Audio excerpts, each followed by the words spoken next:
সবাই যাতে একসাথে ঐক্যবদ্ধভাবে আপনার আগামী দিনে যে কোনো ষড়যন্ত্রই হোক অথবা নির্বাচনই হোক সেটিকে মোকাবেলা করতে পারে, সেটিও আমার মনে হয় একটি বার্তা দেওয়া হবে। লক্ষ্য এবং উদ্দেশ্য খুব স্পষ্ট।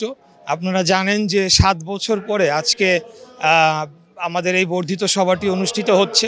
আমরা সারা বাংলাদেশের 64টি জেলা এবং সাংগঠনিক জেলা আরও বেশি 70টির অধিক 500টির অধিক থানা থেকে আমাদের নেতাকর্মীরা আসবেন এবং তারাই আজকে বক্তব্য করবেন।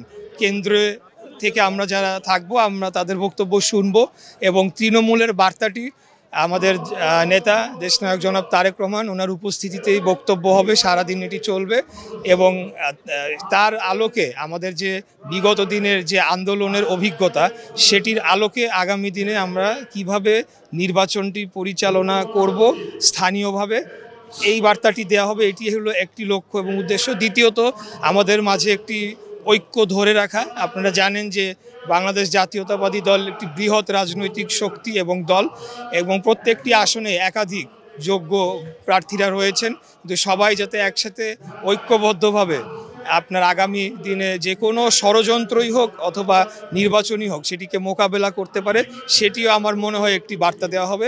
আর সর্বোপরি আপনারা জানেন যে পুরা 16 বছরের আমলে আমরা বিভিন্নভাবে নিপীড়িত নির্যাতিত হয়েছি, তো সেখান থেকে মুক্ত হয়ে আজকে সবাই এক জায়গায় মিলিত হওয়া এটিও একটি উদ্দেশ্য লক্ষ্য। এবং এখান থেকে আমার মনে হয় যে এই অনুষ্ঠানটি ঘোষণার পর থেকেই একটি ব্যাপক উৎসাহ উদ্দীপনা দেখা দিয়েছে।